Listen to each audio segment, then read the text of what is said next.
नमस्कार मित्रों, स्वागत है आप सभी का हमारे इस YouTube चैनल में।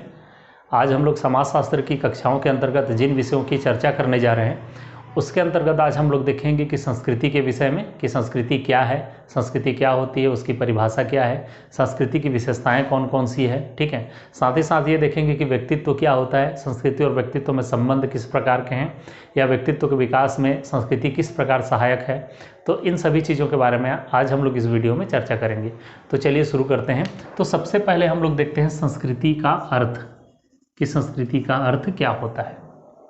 ठीक है, तो कुछ समाजशास्त्रियों का कहना है या मानना है कि ये जो संस्कृति शब्द है इसकी उत्पत्ति हुई है संस्कार शब्द से। संस्कृत भाषा के संस्कार शब्द से इसकी उत्पत्ति हुई है, जिसका अर्थ होता है कि ये जो हमारे अच्छे आचरण हैं, अच्छा व्यवहार है, अच्छे कर्म हैं, उन्हें ही हम क्या मानते हैं, संस्कृति मानते हैं। ऐसा कुछ समाजशास्त्रियों का कहना है। हालांकि इतने कम शब्दों में ही या सरल शब्दों में ही संस्कृति शब्द को व्यक्त कर पाना या समझा पाना कठिन है, संस्कृति को समझना कठिन है, क्योंकि संस्कृति एक व्यापक अवधारणा है। ठीक है, तो इसको समझने के लिए हमको दो चार चीज़ें और ये समझना पड़ेगा कि ये जो संस्कृति है एक्चुअल में और कुछ नहीं है, हमारी जीवन शैली है कि हम किस तरह जीवन यापन कर रहे हैं, हमारे जीने का तरीका कैसा है, हमारा वेशभूषा कैसा है, हमारा रहन सहन कैसा है, हमारा खान पान कैसा है। ठीक है, हमारे त्यौहार किस प्रकार के हैं। तो इन सभी के सम्मिलित रूप को ही हम संस्कृति कहते हैं। ठीक है, यदि हम परिभाषित करना चाहें या इसके अर्थ को बताना चाहें तो ऐसे लिख सकते हैं कि संस्कृति और कुछ नहीं, हमारी जीवन शैली है, और इस जीवन शैली के अंतर्गत हमारा रहन सहन, हमारा खान पान, हमारा वेशभूषा, हमारा आचरण व्यवहार, ठीक है, हमारे कर्म, हमारे लोक कला साहित्य, इन सभी के सम्मिलित रूप को ही क्या कहते हैं, संस्कृति कहते हैं। ठीक है, समाजशास्त्रियों ने ऐसा परिभाषित भी किया है संस्कृति को। ठीक है, और संस्कृति के बारे में हम ये कह सकते हैं कि संस्कृति जो है एक तरीका है जीवन जीने का, ये जीवन जीने की शैली है।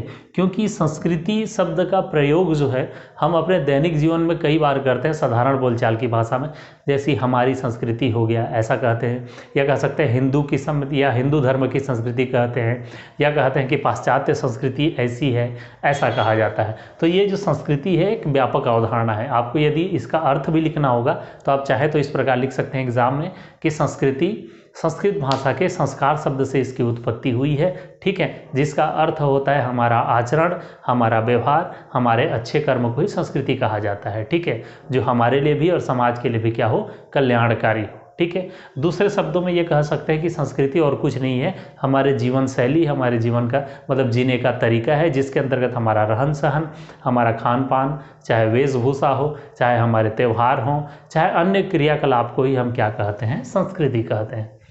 आशा करता हूँ कि संस्कृति शब्द का अर्थ आप लोगों को समझ में आ गया होगा और संस्कृति क्या है वो भी समझ में आ गया होगा। ठीक है, अब आगे चलते हैं कि अलग अलग समाजशास्त्रियों ने संस्कृति को किस प्रकार परिभाषित किया है। ठीक है, तो सबसे पहले देखते हैं मैकाइवर एवं पेज ने इसे कैसे परिभाषित किया है। तो मैकाइवर एवं पेज का कहना है कि यह, यानी कि यह कहने का मतलब संस्कृति, यह हमारे रहने और सोचने के प्रकारों, कार्यकलापों, कला साहित्य, धर्म, मनोरंजन एवं आनंद में हमारी अभिव्यक्ति है। आनंद में हमारी प्रकृति की अभिव्यक्ति है। कहने का तात्पर्य यह है कि ये जो मैकाइवर एवं पेज का कहना है कि हमारे सोचने के तरीके, प्रकार, कार्यकलाप, कला है, साहित्य है, धर्म है, मनोरंजन है, हम किस प्रकार जीवन जी रहे हैं या हमारी जीवन शैली कैसी है, उसकी अभिव्यक्ति है संस्कृति। यानी कि कहीं समूह में या व्यक्तियों के मतलब समाज में कहीं भी हम उनकी अभिव्यक्ति को यानी कि जीवन जीने की शैली को देखें तो जो उसकी संस्कृति है वही व्यक्त करती है कि उनके जीने का तरीका कैसा है। ठीक है, या संस्कृति को आप इस प्रकार से भी समझ सकते हैं कि संस्कृति और कुछ नहीं, किसी समाज में समूह के लोगों के सामूहिक व्यवहार को ही हम क्या कहते हैं, संस्कृति कहते हैं। या हमारे जीवन जीने की कला या फिर जीवन शैली या रहन सहन, खान पान और विचार, साथ ही साथ हमारे त्यौहार, इन सभी के सम्मिलित व्यवस्था को ही हम क्या कहते हैं, संस्कृति कहते हैं। या इन सब के फलस्वरूप जो व्यवस्था एक उत्पन्न होती है समाज में, जैसे समूह के लोगों के द्वारा, यानी कि किसी भी समाज के समूह के लोगों के द्वारा जो व्यवहार किया जाता है, एक समान व्यवहार जो किया जाता है। ठीक है, जैसे उनका रहन सहन की बात करें, ठीक है, चाहे उनके वेशभूषा की बात करें, चाहे उनके खान पान की बात करें, तो इन सभी के व्यवहारों का जो सम्मिलित रूप है और इन्हीं के फलस्वरूप जो एक व्यवस्था बनती है समाज में, उसी व्यवस्था का नाम क्या है?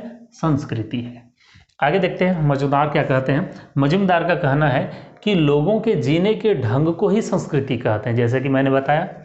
आगे देखते हैं उसके बाद टायलर ने परिभाषित करते हुए कहा है कि संस्कृति वह जटिल संपूर्णता है जिसमें ज्ञान, विश्वास, कला, आचार, कानून तथा इसी प्रकार की अन्य क्षमताओं का मिश्रण रहता है, जिनको मनुष्य समाज का सदस्य होने के कारण प्राप्त करता है। यानी कि कोई भी मनुष्य किसी समाज में पैदा होता है और उस समाज में जैसी व्यवस्था है उन व्यवस्थाओं को अपनाता है, उनका अनुकरण करता है, तो वो जो अनुकरण करना है, ठीक है, जिन जिन चीज़ों का अनुकरण करता है वो समाज में, उन्हें ही हम क्या कहते हैं? संस्कृति कहते हैं। तो आशा करता हूँ कि ये संस्कृति का अर्थ और इसकी जो परिभाषा है आप लोगों को समझ में आ गया होगा। ठीक है, कि यदि एग्जाम में आता है कि संस्कृति किसे कहते हैं तो आप लोग आसानी से लिख सकते हैं, चाहे वो 30 शब्द हो, चाहे वो 60 शब्द हो, इस प्रकार आप चाहे तो लिख सकते हैं। उसके बाद आगे हम लोग देखते हैं कि संस्कृति की विशेषताएं कौन कौन सी है। यदि संस्कृति की विशेषताओं के बारे में चर्चा करें तो निम्न बिंदुओं के आधार पर आप आसानी से संस्कृति की विशेषताओं को आसानी से याद कर सकते हैं। जैसे पहला है सर्वश्रेष्ठ परिणाम, यानी कि ये जो संस्कृति है वो सर्वश्रेष्ठ परिणाम है, मानव कृत्य या मानव कर्मों का या उसके जीवन शैली का सर्वश्रेष्ठ परिणाम है। यानी कि चिरकाल से, प्राचीन काल से मनुष्य धीरे धीरे धीरे अपने आप में सुधार करते करते जिस सर्वश्रेष्ठ परिणाम की ओर अग्रसर हुआ है या प्राप्त हुआ है, उसी को ही हम संस्कृति कहते हैं। यानी कि संस्कृति हमारी जीवन जीने का सर्वश्रेष्ठ परिणाम है। ठीक है, उसके बाद मानव कृत्य है, तो इससे हमको ये समझ में आता है कि ये जो संस्कृति है वो प्रकृति के द्वारा प्रदत्त नहीं है। ठीक है, इसका जो विकास हुआ है वो मानव के द्वारा किया गया है। धीरे धीरे नित्य परिवर्तन के माध्यम से सुधार करते करते अपने जीवन शैली में नित्य सुधार करते करते धीरे धीरे हम संस्कृति को प्राप्त किए हैं। तो इसका मतलब ये होता है कि ये जो संस्कृति है मानव कृत्य है, न कि प्रकृति प्रदत्त है। उसके बाद देखें हस्तांतरण का गुण। हस्तांतरण का गुण कहने का तात्पर्य ये है कि ये जो संस्कृति है हर पीढ़ी में अलग अलग नहीं होती, लेकिन क्या होता है उसका हस्तांतरण धीरे धीरे एक पीढ़ी से दूसरे पीढ़ी में होता है। हालांकि कुछ कुछ परिवर्तन होते रहते हैं संस्कृति में या देखने को मिलते हैं। जैसे प्राचीन समय में हमारे जो पूर्वज थे वो मोबाइल फ़ोन या इतने भी भौतिक संसाधनों का उपयोग नहीं करते थे। ठीक है, क्योंकि ये सारी चीज़ें भौतिक संस्कृति के अंतर्गत आती हैं। तो संस्कृति में धीरे धीरे परिवर्तन जरूर होता है, लेकिन इसमें क्या होता है हस्तांतरण का गुण होता है। संस्कृति एक पीढ़ी से दूसरे पीढ़ी में क्या होती है? हस्तांतरित होती है। उसके बाद देखें विशिष्ट रूप। इसका मतलब ये होता है कि ये जो संस्कृति है सभी जगह अलग अलग होता है, यानी कि इसका जो रूप है अलग अलग जगहों में अलग अलग होता है, इसका विशिष्ट रूप होता है। चाहे वो मतलब पाश्चात्य संस्कृति की बात करें, चाहे हमारी संस्कृति की बात करें, और ये जो संस्कृति का विशिष्ट रूप है वहाँ के भौगोलिक क्षेत्र और सामाजिक दशाओं पे मतलब डिपेंड करता है, निर्भर करता है। इसलिए हम कह सकते हैं कि स्थान विशेष की संस्कृति क्या होती है? अलग अलग होती है, विशिष्ट होती है। उसके बाद देखें मान्यता प्राप्त। इसका मतलब ये होता है कि कोई भी जो संस्कृति है वो मान्यता प्राप्त होती है, यानी कि समाज के द्वारा स्वीकार्य होती है। इसको हम एक ही बार में प्राप्त नहीं करते, कई वर्षों से, यानी कि प्राचीन काल से हमारे जीवन जीने की शैली को सुधार करते करते जो वर्तमान में हमको मिला है उसे ही हम क्या कहेंगे? संस्कृति कहते हैं। तो वो समाज के द्वारा स्वीकार्य होता है तथा हम आशा करते हैं कि समाज में जितने भी लोग हैं वो सभी हमारे संस्कृति के अनुरूप ही जीवन यापन करें, उनका जीवन शैली हमारे संस्कृति के अनुरूप हो। यदि किसी भी व्यक्ति का जो जीवन शैली है वो संस्कृति के अनुरूप नहीं होता है तो हम उसको सहज रूप से स्वीकार नहीं कर पाते। तो जो संस्कृति है वो मान्यता प्राप्त है, समाज के द्वारा स्वीकार्य होता है। ठीक है, उसके बाद व्यवहार में नियंत्रण। संस्कृति जो है लोगों के व्यवहार को नियंत्रित करता है, यानी कि कुछ ऐसे कार्य करने के लिए रोकता है या मना करता है या नियंत्रित करता है लोगों को, जिससे वो लोगों के कल्याण या लोगों के हित में ना हो, समाज के कल्याण में ना हो। तो इस प्रकार संस्कृति क्या करता है? लोगों के व्यवहार को भी नियंत्रित करता है। तो इस प्रकार से आप संस्कृति की विशेषताओं को पॉइंट वाइज याद कर सकते हैं। भले ही इन मतलब पॉइंट को एग्जाम में लिखें ना लिखें, लेकिन इन आसान मतलब बिंदुओं के आधार पर आप उसको याद कर सकते हैं। ये अध्ययन की सुविधा के लिए बहुत ही आसान तरीका है, ठीक है। तो छोटे छोटे पॉइंट बना लें और बिंदु बना लें, इसके आधार पर आप उसको डील भी कर सकते हैं। तो एग्जाम में आता है तो आसानी से आप इस प्रकार इसको लिख सकते हैं, ठीक है। आशा करता हूँ कि ये समझ में आया होगा, ठीक है। आगे हम लोग देखते हैं कि संस्कृति की कौन कौन सी मतलब प्रकार होती है, कौन कौन से संस्कृति को मतलब संस्कृति को किस प्रकार हम क्या कर सकते हैं, अलग अलग प्रकारों में विभक्त कर सकते हैं। संस्कृति के प्रकार के बारे में यदि बात करें तो एक समाजशास्त्री हैं आंगबर्न, जिन्होंने संस्कृति को दो भागों में विभक्त किया है या जिसका दो प्रकार बताया है। एक होता है भौतिक संस्कृति, एक होता है अभौतिक संस्कृति, ठीक है। इसको हम लोग इस प्रकार से पढ़ सकते हैं निम्न बिंदुओं के आधार पर। तो भौतिक संस्कृति क्या होता है वो देख लेंगे, अभौतिक संस्कृति कौन कौन सी है वो देख लेंगे। उसके बाद निम्न बिंदुओं के आधार पर उनकी विशेषताओं को भी बता सकते हैं और उनमें अंतर भी कर सकते हैं हम लोग, ठीक है। तो ये पढ़ने के लिए बहुत ही सुविधाजनक तरीका है। तो इस तरीके से हम लोग देखते हैं कि भौतिक संस्कृति क्या होती है। तो भौतिक संस्कृति वे सभी संस्कृति हैं या उन्हें कहते हैं या इसके अंतर्गत वे सम्मिलित हैं जो क्या होते हैं, मूर्त होते हैं, जिन्हें हम छू सकते हैं, जिनका कोई आकार होता है।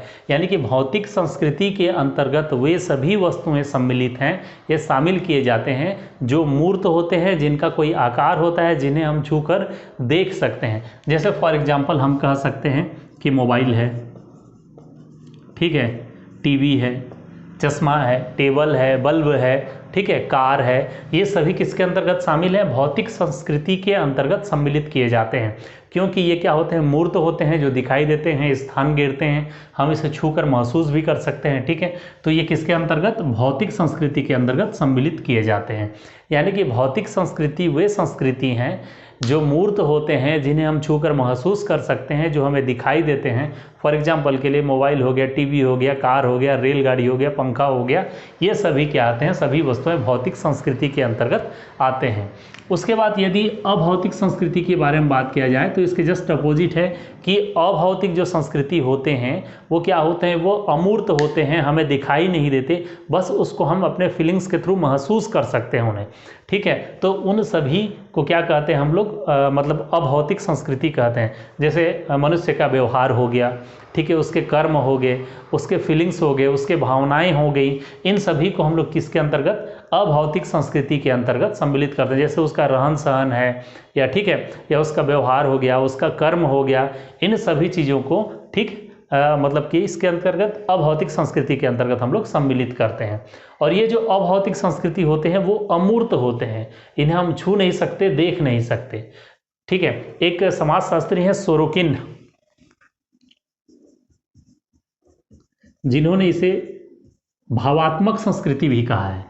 अभौतिक संस्कृति को सोरोकिन जो समाजशास्त्री हैं उन्होंने कहा है कि ये भावात्मक संस्कृति है, यानी कि हमारे फीलिंग्स से जितनी भी चीज़ें जुड़ी हैं उन सभी को हम क्या कहते हैं, अभौतिक संस्कृति कहते हैं। जैसे किसी का व्यवहार है, प्रेम है, करुणा है, दया है, इन सब चीज़ों को हम अभौतिक संस्कृति कहते हैं। इसे हम छू नहीं सकते, सिर्फ महसूस कर सकते हैं, ठीक है। तो अब देखते हैं भौतिक संस्कृति की विशेषताएं कौन कौन सी है, अभौतिक संस्कृति की विशेषताएं कौन कौन सी है, और इन दोनों में हम कैसे अंतर कर सकते हैं। तो सबसे पहले देखते हैं मूर्तता के आधार पर।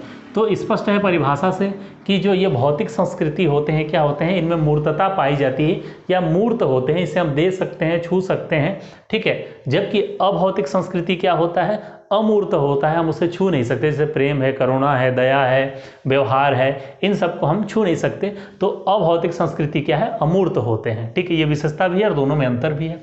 उसके बाद मापना, यदि इसके मापन की बात की जाए तो भौतिक संस्कृतियों को हम गणना कर सकते हैं, माप सकते हैं, लेकिन अभौतिक संस्कृति को हम माप नहीं सकते, ठीक है। प्रेम, करुणा, दया, क्रोध, ईर्ष्या, द्वेष, इन सबको हम क्या नहीं कर सकते, मेजरमेंट नहीं कर सकते, माप नहीं सकते।